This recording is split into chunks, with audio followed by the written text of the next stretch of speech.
오늘 우리 말씀 나누죠. 오늘 우리가 함께 나눌 본문은 요한복음 14장 6절과 요한복음 8장 32절입니다. 함께 봉독하시겠습니다. 예수께서 가라사대 내가 곧 길이요 진리요 생명이니 나로 말미암지 않고는 아버지께로 올 자가 없느니라. 진리를 알지니 진리가 너희를 자유케 하리라. 아멘. 예수님께서 자기가 진리다 라고 이렇게 이야기하시고 진리를 알아라. 그래야 너희가 자유해진다 라고 이야기를 하고 계십니다.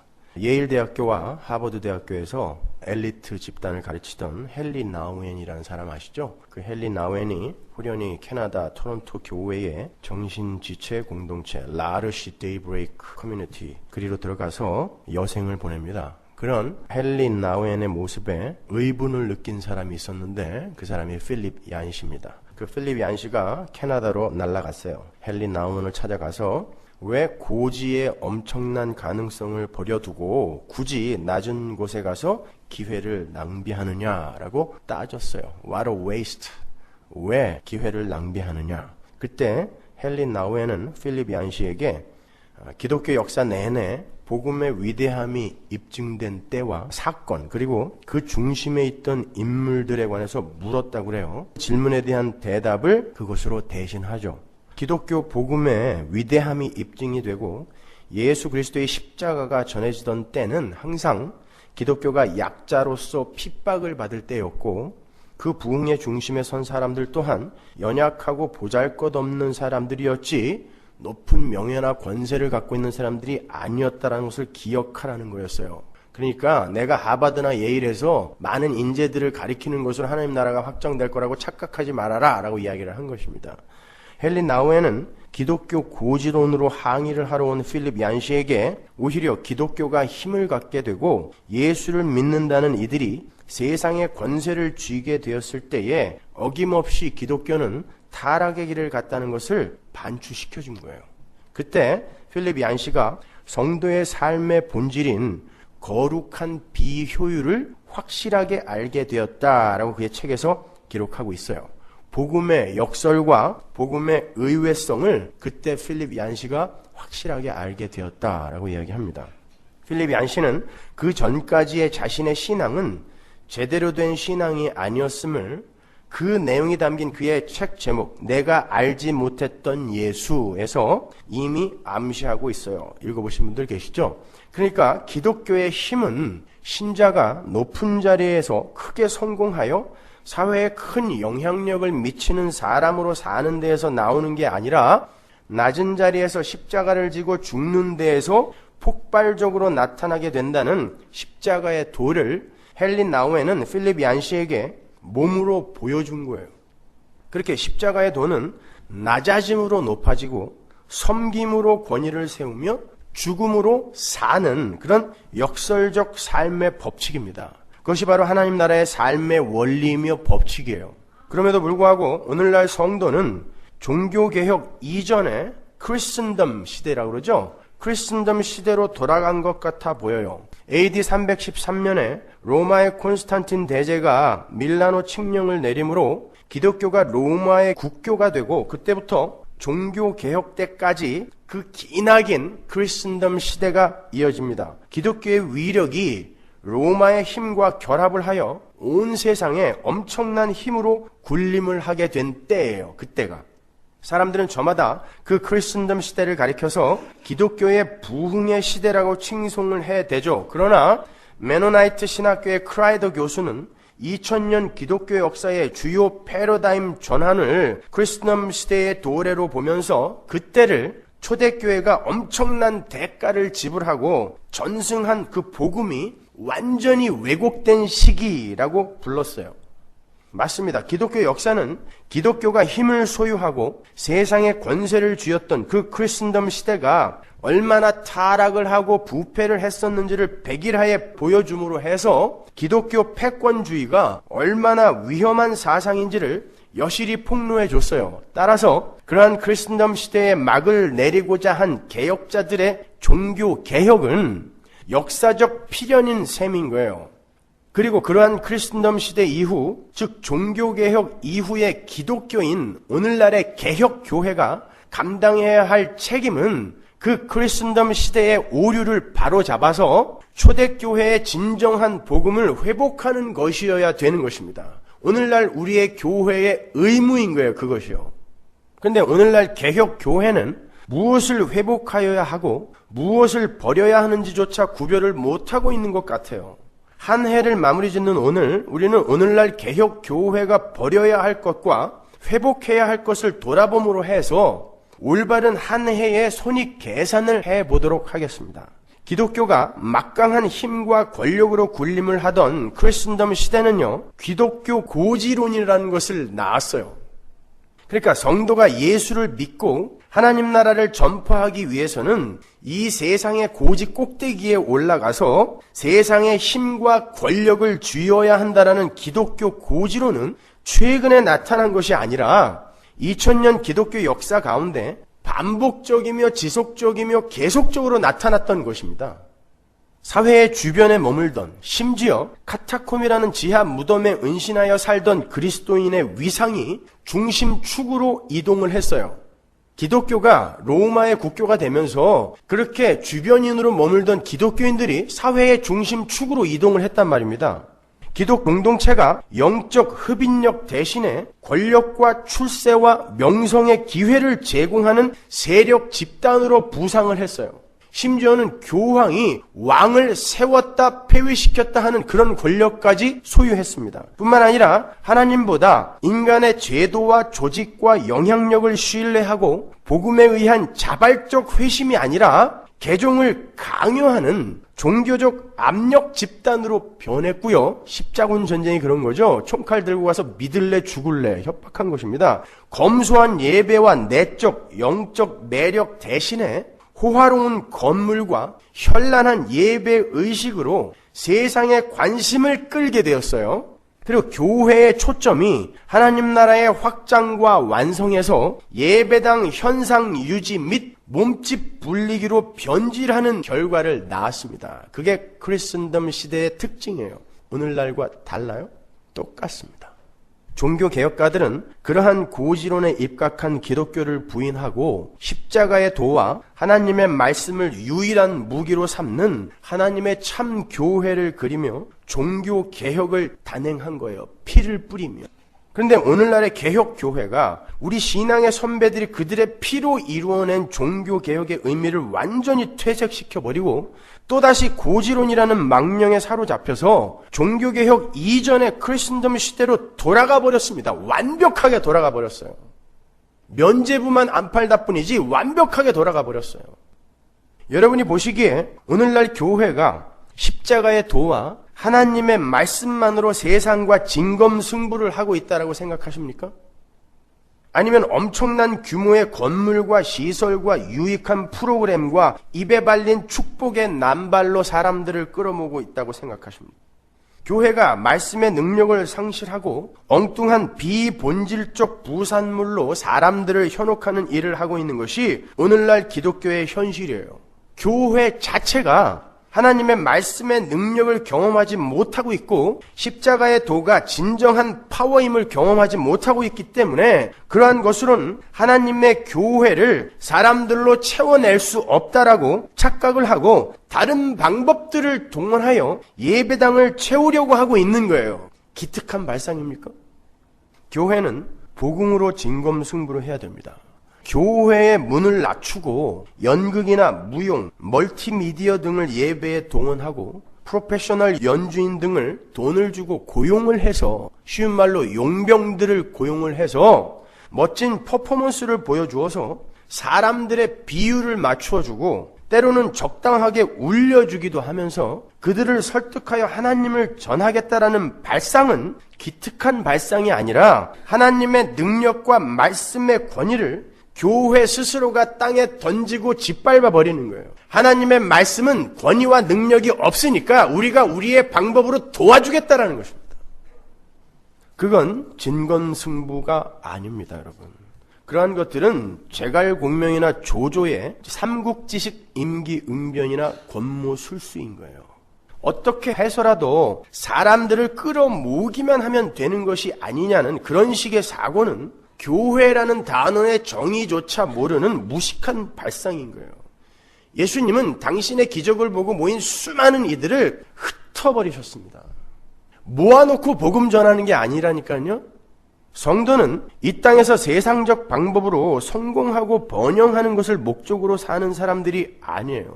오히려 그러한 세상적 성공과 번영이 하나님을 향한 우리의 영성을 방해할 수도 있다는 것을 마음속 깊이 새기면서 그 어떤 상황 속에서도 하나님만을 자기 삶의 최우선 순위에 올려놓는 일을 방해받을 수 없다라는 그런 절박한 신앙 고백을 굳게 지켜내는 일에 최선을 다하는 것이 성도의 삶인 거예요. 성도는 거룩한 비효율, 도저히 효율적인 것 같지가 않아요. 그러나 그게 거룩한 비효율이에요. 진짜 효율적인 거거든요. 그 거룩한 그 비효율의 파워와 복음의 역설성과 그 복음의 의외성을 올바로 배우고 인식하며 오직 하나님의 은혜로만 완성되어져 가는 하나님 나라의 현실을 삶으로 경험하며 사는 자여야 하는 거예요.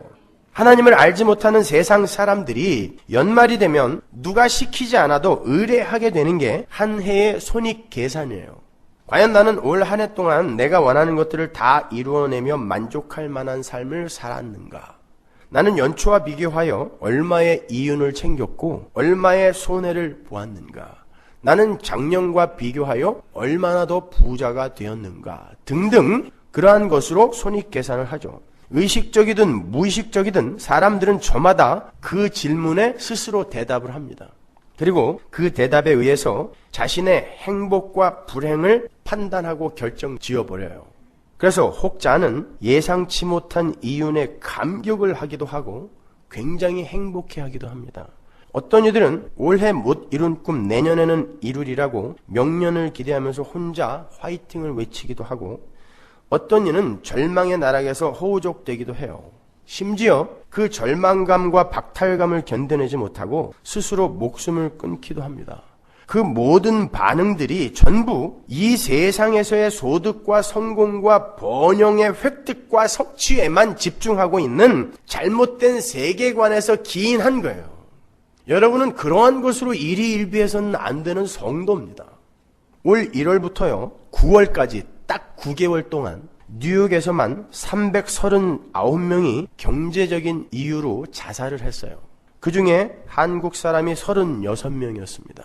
제가 신문에 난 자살 사건 기사 몇 건을 스크랩을 해왔는데 잠시 함께 보실까요? 택시 운전사로 일하던 이원조 씨, 36살 이원조 씨는 지난 9월 6일 퀸즈 베이사이드에 있는 자신의 아파트에서 머리에 총구를 겨눴다. 사건을 보도한 신문은 이 씨가 당시 경제적 어려움 때문에 고통을 겪었고 당시 해고 상태였다고 전했다. 다른 기사요. 다음 날인 7일에는 경비원으로 일하던 이경호 씨가 55입니다. 퀸즈 프레시메도에 있는 그의 아파트에서 방화 자살했다. 그는 당시 동거인과 헤어진 상태였으며 끊임없이 돈 문제로 고생하고 있는 상태였다. 이어서 9월 11일에는 한국계 미국인 김충식 씨가 뉴저지의 데마레스트에 있는 자기 집 지하실에서 목을 매 자살했다. 뉴저지 내 10곳의 옷가게를 소유한 사업가였던 김 씨는 심각한 경영난에 시달리다가 아내와 3아이를 남기고 떠났다. 뉴욕타임즈는 뉴욕 내 한인사회에서 김용호 씨 부부의 자살만큼 커다란 충격을 안겨준 죽음도 없었다고 전했다. 1990년 딸과 함께 미국으로 이민을 간 이들 부부는 편의점 등에서 일하다가 몇 년 후 네일 살롱을 열었지만 사업이 신통치 않았다고 매부 박치근 씨는 전했다. 그러다가 약 2년 전부터 부부는 채무의 늪으로 빠져들기 시작했다. 부부는 네일 살롱과 아파트 임대료가 밀려 집 주인들로부터 소송을 당하고 있었고 자가용마저 압류당하면서 깊은 시름에 빠져 있었다. 사건 당일 새벽 이들 부부는 20살 난 딸에게 전하는 메모를 아파트 문 밖에 남겨둔 채 온몸에 휘발유를 뿌리고 불을 붙였다고 경찰은 밝혔다. 박치근 씨는 그들은 조용히 고통을 겪었다며 형제 한 명으로부터 소규모 대출을 받은 것을 제외하고 부부는 가족 중 누구에게도 도움을 요청하지 않았다고 덧붙였다. 그는 김 씨가 다른 사람들에게 금전적 지원을 요청하는 대신 생을 마감하는 편이 낫다고 생각했던 것 같다며 김 씨가 좀처럼 남에게 자기 얘기를 안 했다고 말했다. 김용호 씨는 20살 된 딸에게 편지 한 통과 40달러의 현금을 남겼다. 편지에는 사랑해 우리 딸, 너 혼자 두고 가서 너무 미안해. 내가 부자 아빠에게서 태어났더라면 훨씬 더 좋았을 텐데 라고 쓰여 있었다. 너무 가슴이 아프지 않습니까, 여러분? 아빠가 딸에게 편지를 남겼는데 사랑해 우리 딸, 네가 부자 아빠에게서 태어났더라면 훨씬 좋았을 텐데. 왜 우리는 이렇게 이 세상의 재화에 있고 없음에 의해서 이렇게 목숨까지도 버리는 안타까운 손익계산을 할까요? 누가 세상의 힘을 얻어내지 못하고 성공하지 못한 자는 실패자이며 낙오자라는 정의를 사람들 마음속에 심어 놓은 걸까요, 여러분? 그리고 왜 사람들은 그러한 세상의 판단에 의해서, 평가에 의해서 자신의 삶을 저주하며 목숨까지도 그렇게 놓아버리게 되는 걸까요? 그게 하나님을 떠난 저주받은 세상의 실체입니다. 하나님 이외의 다른 것으로 자신의 행복과 불행을 가르고 있는 이 세상의 종국적 결말, 그것이 바로 그러한 모습 속에 투영되어 있는 거예요. 하나님으로 행복해야 하고 하나님이 없음으로 불행해야 하는 하나님 절대 의존적 존재들이 하나님으로 행복과 불행을 결정하지 않고 이 세상의 다른 것들로 행복과 불행을 판단하고 결정하기 시작했기 때문에 그런 것들이 없으니까 마치 자기가 이 세상에서 살아갈 의미가 없는 것으로 스스로 판단을 내려버린 것입니다. 그렇게 세상 사람들의 손익계산이 그들이 원하는 이 세상 힘의 획득과 손실로 결정지어진다면 우리 성도의 손익은 무엇을 근거하여 계산되어져야 하는 것이죠? 우리도 이 연말이 되었으니까 손익계산서를 한번 맞춰보잔 말이에요. 우리도 사업이 망한다든가 병이 걸린다든가 직장에서 구조조정 당하게 되면 주머니에 40불밖에 안 남은 상태가 되면 그냥 목매달아 죽어야 됩니까? 우리도 역시 여느 사람들과 마찬가지로 세상적인 그 복으로 손익계산을 해야 합니까? 하나님으로부터 얼마나 많은 복을 얻어냈는가, 아니면 얼마나 많은 소원을 성취해내었는가, 이런 것으로 한 해의 손익을 계산해서 행과 불행, 감사와 원망을 내어놓는 게 성도의 올바른 손익계산일까요?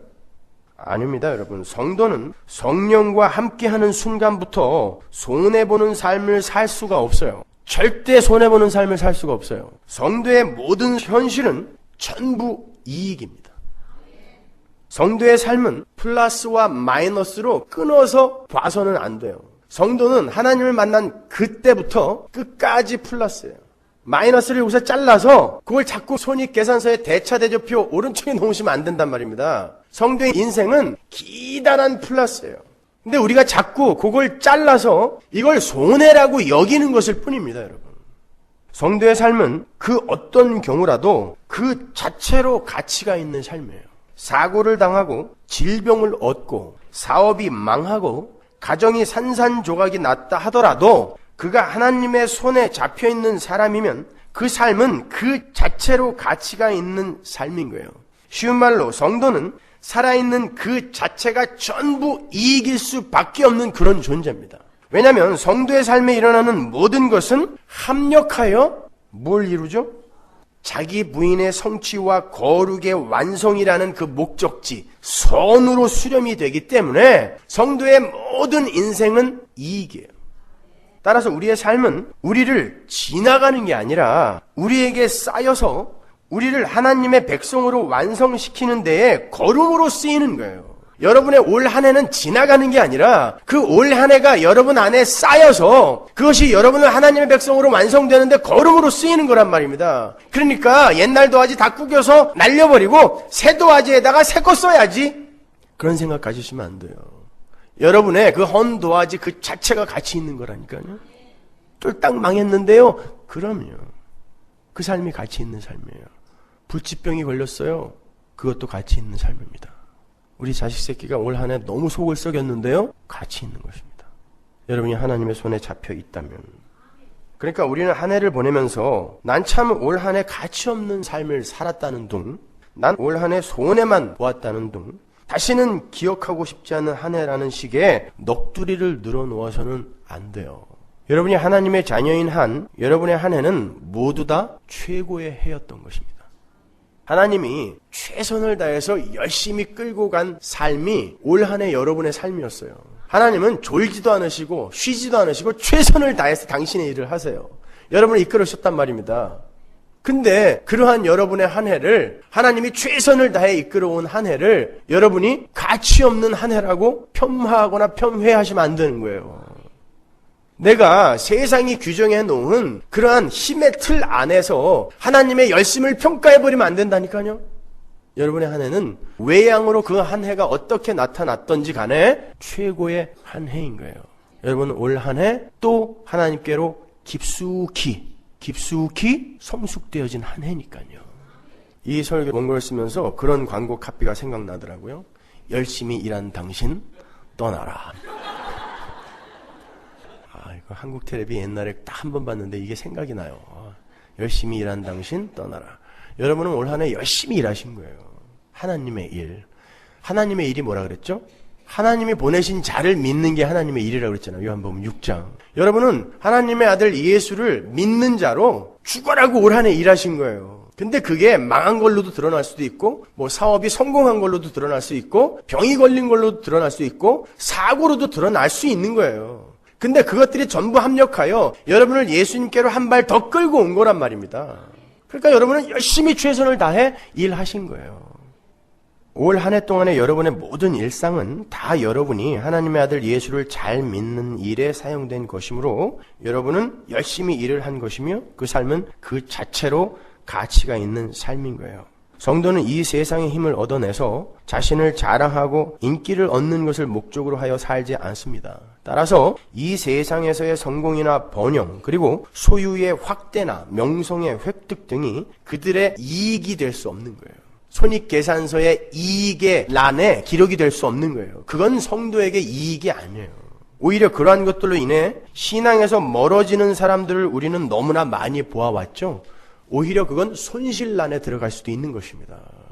그러므로 성도는 그러한 세상의 재화 획득을 성도의 대차대조부의 수익란에 기입을 해서는 안 되는 거예요. 마찬가지로 성도에게 있어서 소유의 감소나 사업의 실패나 명성의 훼손 등이 손해가 될 수 없는 거예요. 성도가 이 세상에 존재하는 이유는 그러한 세상적인 성공을 위해서가 아니라 복음의 실제화, 십자가의 실제화, 복음이 내 삶 속에서 실제로 사라지는 거예요.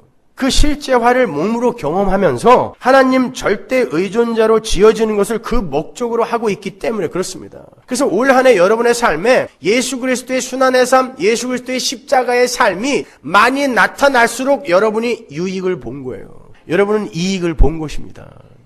에베소서 4장 13절 보세요. 우리가 다 하나님의 아들을 믿는 것과 아는 일에 하나가 되어 온전한 사람을 이루어 그리스도의 장성한 분량에 충만한 데까지 이르리니 이는 우리가 이제부터 어린아이가 되지 아니하여 사람의 괴술과 간사한 유혹에 빠져 모든 교훈의 풍조에 밀려 요동치 않게 하려 함이라. 오직 사랑 안에서 참된 것을 하여 범사에 그에게까지 자랄지라. 그는 머리니 곧 그리스도라. 범사에 그에게까지 자랄지라. 범사, 여러분의 범사, 모든 일, 그 일은 무엇을 위해 있는 것이다? 여러분의 자라남. 그래서 범사에 그에게까지 자라라는 거예요. 그 범사를 가지고 예수님에게까지 자라는 데에 쓰라는 거예요.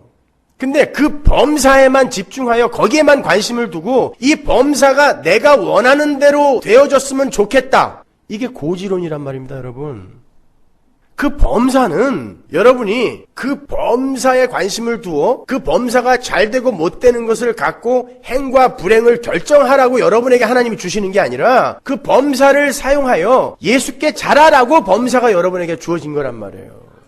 그런데 그 범사에는 성공도 포함이 되고 실패도 포함이 되고 부유함도 포함이 되고 가난함도 포함이 돼요. 그게 범사예요. 범사.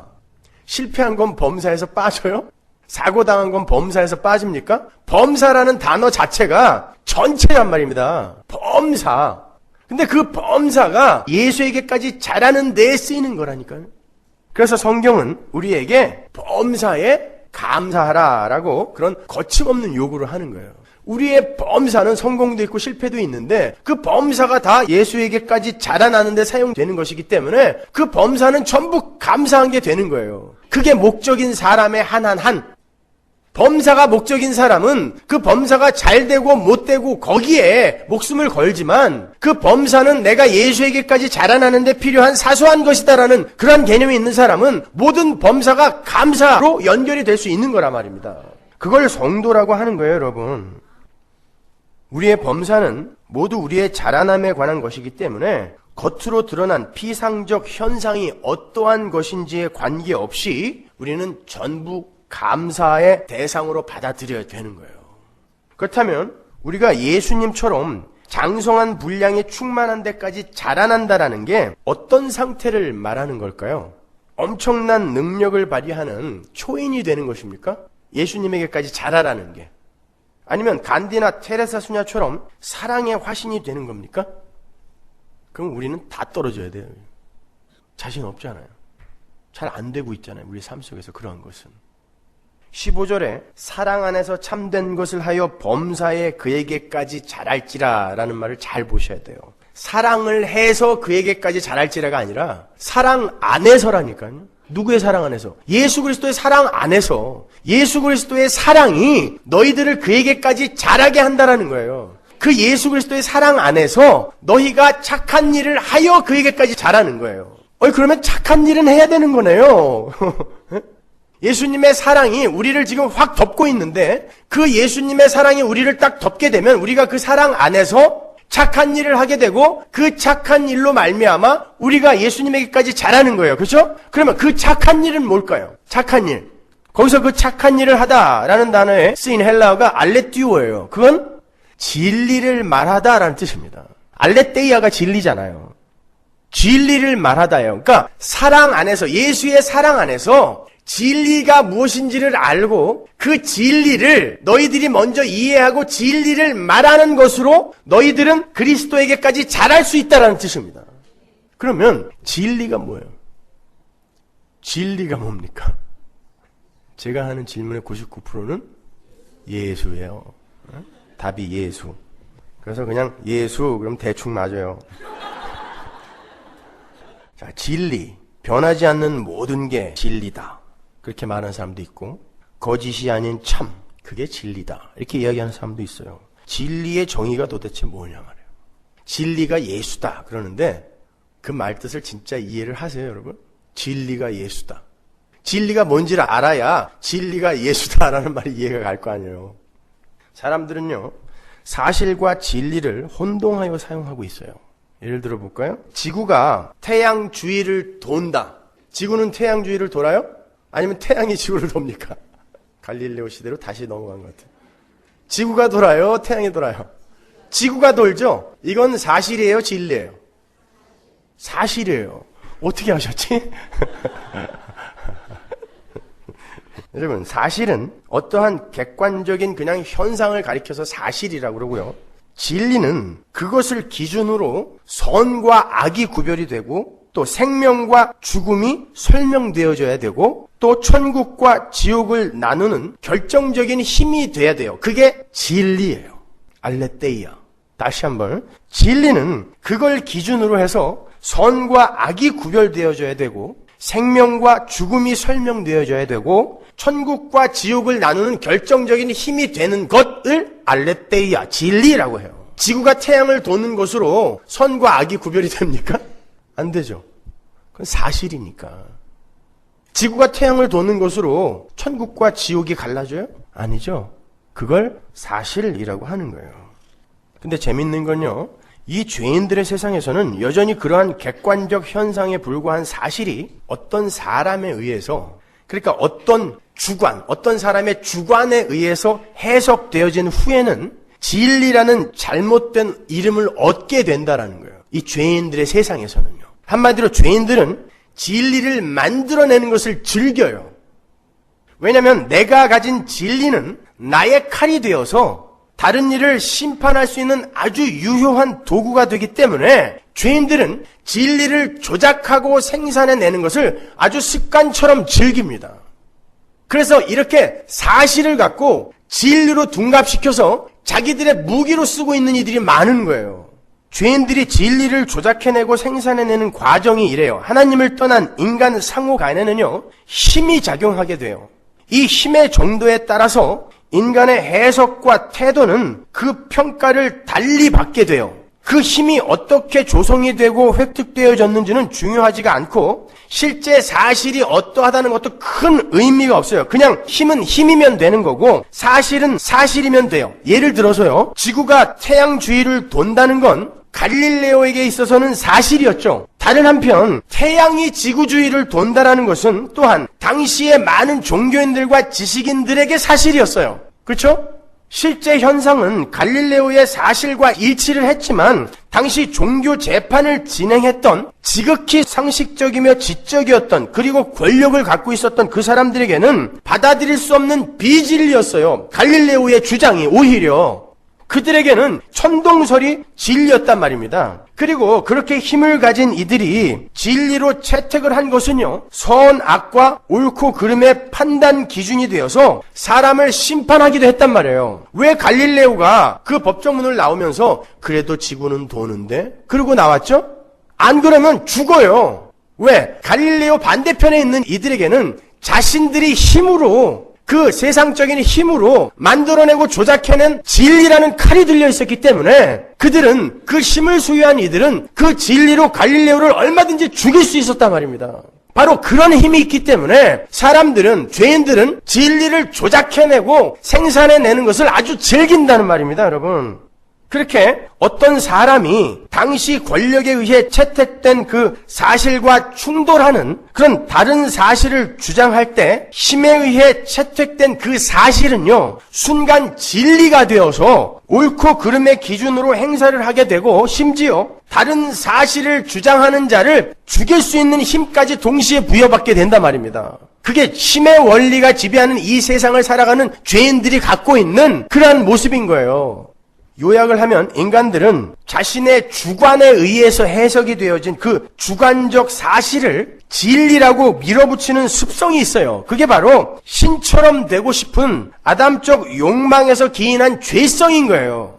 그래서 그 사실이 객관적으로 어떻게 진행되어지는지는 문제가 되지 않아요. 중요한 것은 맞던 맞지 않던 그것을 사실이라고 주장하는 나는 옳다라는 것을 주장하고 싶은 거예요. 나는 옳다. 지구가 태양을 돌던 태양이 지구를 돌던 그거는 애초에 관심이 없어요. 그 사실을 주장하는 내가 옳다라는 것을 주장하기 위해서 그걸 진리로 조작하고 둔갑시켜버린단 말입니다, 인간들이. 그리고 그걸 갖고 상대방을 난도질해버린단 말입니다.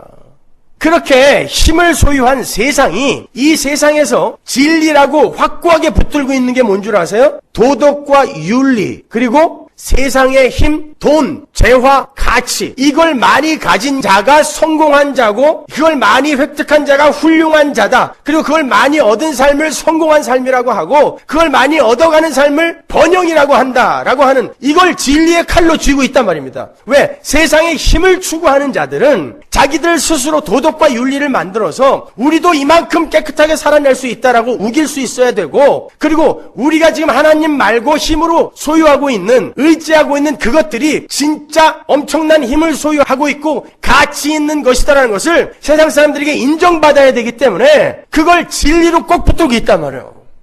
그리고는 그걸 진리로 삼아서 그걸 소유하지 못한 사람들을 난도질해버리는 거예요. 루저, 실패한 사람, 넌 죽어도 싼 사람. 그렇게 세상이 여러분에게 도장을 팍팍 찍어버린단 말입니다. 근데 그 도장을 맞고 자기가 목매달아 죽어버리는 거예요. 그건 안 된단 말입니다. 그걸 누가 이름 붙였냔 말이에요. 누가. 그건 조작된 진리를 갖고 여러분들을 미혹하는 마귀의 속임수일 뿐이에요. 거기에 참 진리인 예수가 하늘에서부터 뚫고 내려오는 것입니다. 그래놓고 내가 진리다라고 이야기하는 거예요. 내가 진리다. 누가 진리라 그래? 이 세상에 진리가 어딨어? 내가 진리야. 내가 진리이기 때문에 나로서만 너희는 착하고 악하고 너희는 생명이 있고 없고 나로서만 너희는 행복하고 불행한 자로 나눠줘야 돼. 이 세상에 힘이 있고 없고 병이 들고 안 들고 사고를 당하고 안 당하고 돈이 많고 없고 이건 진리가 아니기 때문에 너희들은 그것으로 말미암아 행복과 불행으로 나눠지면 안 돼. 너희는 그것으로 말미암아 너희들의 생과 사를 나누면 안 돼. 내가 진리야. 그게 바로 내가 곧 진리다라고 말씀하신 예수님의 진리인 거예요. 여러분은 그 예수를 진리로 받아들이고 있냐 말입니다. 그렇다면 여러분의 연말 손익계산은 어떻게 돼야 되는 거예요? 여러분은 예수를 믿고 있어요. 예수가, 진리인 예수가 여러분 안에 들어와 있습니다. 여러분은 어떠한 상황 속에서도 불행한 이가 될 수 없어요. 어떠한 상황 속에서 낙오자가 될 수 없어요. 진리가 여러분 편이거든요. 그런데 왜 세상이 조작해 놓은 그러한 가짜 진리에 의해서 자신들을 평가하고 거기에 대해서 실망하고 그것 좀 얻어냈다고 좋아서 헬렐레하고 왜 연말을 그렇게 보내십니까? 왜 이렇게 우울하셨어요 그동안에? 왜 이렇게 아내 보기가 민망했죠? 돈 못 벌어다 줘서 그랬죠 1년 동안. 아니요, 여러분은 그러한 사실로, 그러한 사실에 불과한 현상으로 부끄러워할 필요가 없어요. 면목 없어 할 필요도 없습니다. 모르죠. 또 일도 안 하고 그냥 1년 내내 집에서 탱자탱자 놀던 그런 사람들은 반성해야죠. 근데 열심히 했는데 못 본 걸 어떻게 해? 열심히 했는데 망한 걸. 그런 말미암아 내가 하나님에게로 한 발 더 성숙되어졌으면 여러분은 이익 본 거라니까요. 예수라는 진리에 의해서만 여러분은 여러분의 손익계산을 해야 되는 거예요, 여러분. 그렇게 진리가 이 땅에 내려오면요, 비진리가 공격을 당해요. 여러분, 예수님이 진리가 이 땅에 내려오셔서 이 수많은 사실들을 완전히 기각해버린 거 아세요? 예수님이 십자가에서 딱 달리자마자 하늘에 별이 떨어졌습니다. 태양이 빛을 잃었어요. 무덤이 열리고 시체가 나왔어요. 이건 사람들이 사실이며 진리라고 믿는 거예요. 죽은 사람 무덤에서 못 나와야 되고 별은 떨어지면 안 돼요. 태양의 빛을 잃으면 안 됩니다. 그런데 이 세상에 인간들이 조작해 놓은 모든 진리라고 하는 것들이 예수님이 오시자 비진리로 폭로가 되어버렸어요. 마찬가지입니다. 여러분이 예수라는 진리가 여러분의 삶 속에 떨어지잖아요. 여러분은 공격을 당해야 돼요. 여러분, 성경 말씀은 전부가 예수라는 진리만을 설명하는 거예요. 그래서 올바른 설교가 여기서 떨어지게 되면 여러분은 공격을 당해야 돼요. 여러분이 예수가 아니기 때문에 여러분은 진리에 의해서 비진리를 여러분은 여전히 옛사람 안에서 붙들고 있단 말입니다. 그걸 진리라고 우기고 싶은 거예요. 세상이 전부 그걸 쫓고 있기 때문에. 근데 거기에 진짜 진리가 떨어지면 공격을 당해야 돼요. 아파야 돼요. 그래서 때로는 어떤 분들이 우리 목사는 왜 매주 와서 야단만 쳐? 저는 야단을 치는 게 아니라 진리를 선포하는 거예요. 근데 여러분에게 그게 야단으로 들려졌다면 여러분이 설교를 잘 들으신 것입니다. 진리는 항상 비진리를 공격하게 되어 있어요. 그러니까 설교를 왜 맨날 그렇게 표독스럽게 하냐는 등 이런 그런 소리 하지 마세요. 여러분이 공격당해야 맞습니다, 여러분. 그렇게 이 세상의 진리는 크게 두 패로 갈려 있어요. 죄인 쪽에서 조작한 진리와 스스로 진리라고 선언한 약속된 인물. 이 세상이 어떤 한 인물이 진리였다라는 것을 상상이나 했을까요? 자기들이 이미 조작해 놓은 진리가 너무 많아요. 그것으로 행, 불행, 삶과 죽음, 천국과 지옥을 가르고 있던 게 너무 많은데 내가 진리야 하고 진짜 진리가 와버렸어요. 근데 자기들이 여태까지 진리로 갖고 있던 거 놓기가 싫어. 그럼 어떻게 해야 되죠? 진짜 진리를 죽여서 묻어버리면 됩니다. 그래서 십자가에서 진짜 진리가 죽은 거예요. 근데 진리는 생과 사를 넘나드는, 생과 사를 결정하는 힘이 있어요. 다시 살아나 버렸어요. 그리고는 그 진리를 죽인 비진리를 거짓으로 확 폭로시켜버린 것입니다. 그 예수가 여러분 안에 있단 말입니다, 여러분. 그래서 여러분은 그 진리이신 예수, 그 예수가 가득 담긴 말씀으로 계속 공격을 당하면서 여러분이 붙들고 있는 비진리들을 자꾸 하나하나 놓아가는 거예요. 그걸 신앙생활이라고 하는 것입니다, 여러분. 그러한 것들을 더 풍성하게 채워주는 게 예수가 아니란 말이에요. 그러니까 앉아가지고 여러분이 원하는 것들을 그 진리이신 예수에게 자꾸 땡깡 부려서 요구하지 마시란 말이에요. 내 비진리를 더욱더 공고하게 해주세요. 그거 아닙니까? 둘은 충돌하게 돼 있다니까요. 자, 여러분, 상황이 어떠하든 현실이 어떻든 예수 믿는 여러분이 복 있는 자들이고 여러분이야말로 선한 분들이고 여러분이 가치 있는 분들이고 여러분들이 진짜 행복한 분들인 거예요. 예수 없이 착하게 사는 사람들, 그거 선이라고 하지 않아요.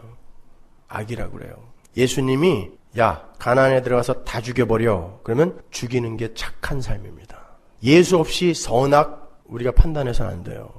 그러니까 여러분, 다른 이들 보고 함부로 저 사람은 삶이 왜 저 모양이야? 왜 이렇게 비윤리적이야? 부도덕적이야? 이렇게 평가하시면 안 돼요.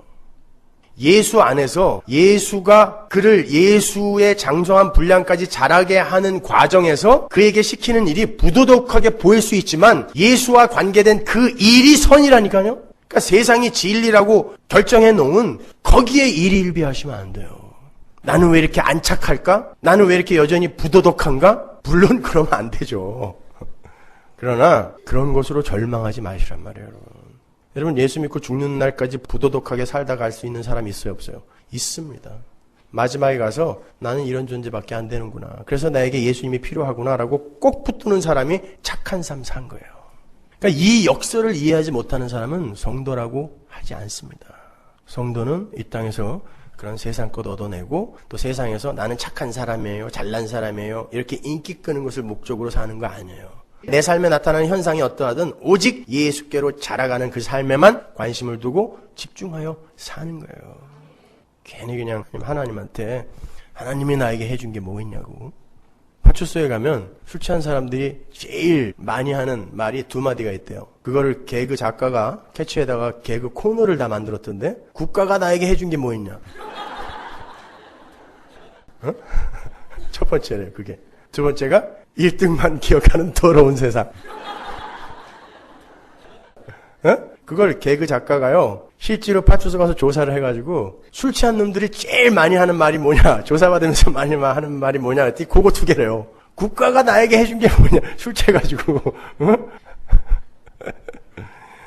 두 번째가 1등만 기억하는 더러운 세상. 그건요, 야, 1등만 기억하는, 그리고 1등만 우대해주는 이 세상은 정말 못돼 먹은 세상이다가 아니라 나도 1등 되고 싶은데 1등이 못 되는 바람에 그런 대우를 못 받았다라고 하소연하는 거예요.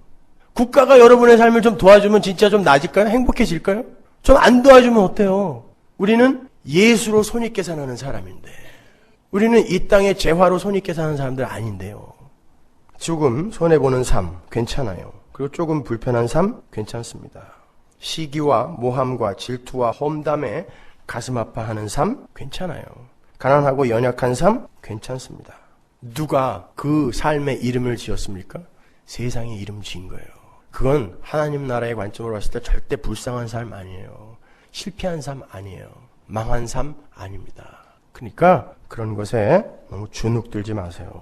성도는 거룩한 비효율 속에서, 내가 망한 건 효율적인 삶이 아니잖아요. 근데 그런 거룩한 비효율 속에서 참다운 유익을 얻을 수 있는 하나님 나라 백성임을 잊지 마시고 예수로만 행복하시란 말입니다.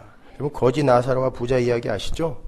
그 비유는 가난하면 무조건 천국 가고 부자로 살면 무조건 지옥 간다는 그런 얘기가 아니라, 이 세상에서 아무리 보잘것없는 모습으로 살다가 간다고 해도 나중에 천국 간 사람과 이 세상에서 날마다 연락하며 자색 옷 입으며 그건 굉장히 부자였다는 거거든요. 근데 나중에 지옥 가면 둘 중에 누가 가치 있는 행복한 삶을 산 것이냐, 이거 비교하는 거거든요.